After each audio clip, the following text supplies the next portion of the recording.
Karibu katika tafakari ya neno la Mungu. Ujumbe wetu ambao tunatafakari asubuhi ya leo unasema Bwana anafanya upya kwako. Bwana anafanya upya kwako. Tusome neno la Mungu kwenye kitabu cha Ayubu sura ile ya 42 na mstari ule wa kwanza.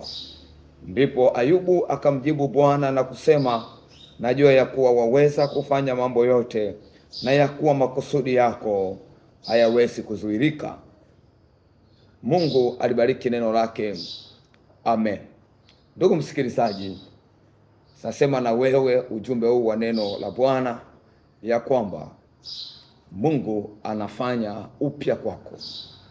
Ayubu anasema ya kwamba ninajua ya kwamba Mungu anaweza kufanya mambo yote, wala makusudi yake hayawezi kuzuilika. Kusudi alilolikusudia Mungu kwenye maisha yako haliwezi kuzuilika wala kupingwa wala kubatilishwa na adui na shetani. Hata kama unapita katika matatizo, katika magumu, katika maumivu, kusudi la Mungu kwenye maisha yako haliwezi kuzuilika. Na kwa sababu kusudi la Mungu haliwezi kuzuilika, Mungu atafanya upya kwako hata kama unapita kwenye shida, kwenye changamoto. Mtu huyu Ayubu, ukisoma kwenye sura ya kwanza, ni mtu ambaye alikuwa amefanikiwa, alikuwa na maisha yake mazuri.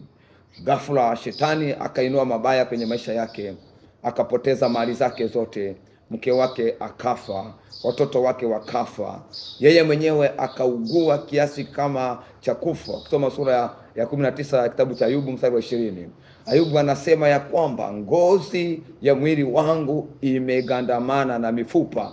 Jaribu kufikiria huyu mtu aliugua kwa namna gani. Lakini mwisho wa siku, pamoja na kuugua kwa namna hiyo, sura ya 42 Ayubu anamjibu Bwana, anamwambia, ninajua unaweza kufanya mambo yote, wala makusudi yako hayawezi kuzuilika. Ule mstari wa 10 wa sura 42, kisha Bwana akageuza uteka wa Ayubu hapo alipoombea ndugu zake, ndipo alipoombea rafiki zake, Bwana naye akampa Ayubu mara 2 kuliko hayo aliyokuwa nayo kwanza. Mungu anaweza kufanya upya.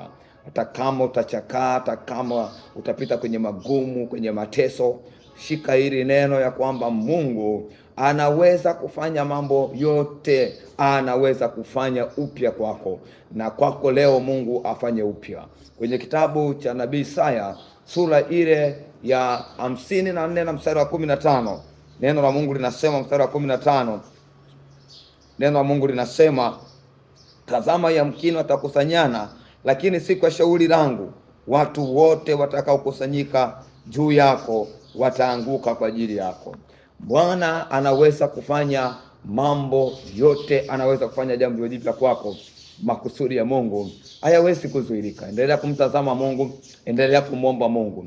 Yamkini wamekusanyika, wamekusanyana, wamekubaliana, wameshauriana, wameamua kukufanyia mabaya, lakini shika hili neno kwamba sio kwa shauri la Mungu, sio kwa kusudi la Mungu. Mungu anaweza kufanya jipya kwako. Mungu anaweza kukuponya, Mungu anaweza kukufungua, Mungu anaweza kukuvusha, Mungu anaweza kukurudishia yote ambayo yameharibika, yamepotea. Mungu anaweza kukurudishia kwenye maisha yako. Mungu anaweza kukuinua tena, Mungu anaweza kukusaidia, Mungu anaweza kukuvusha.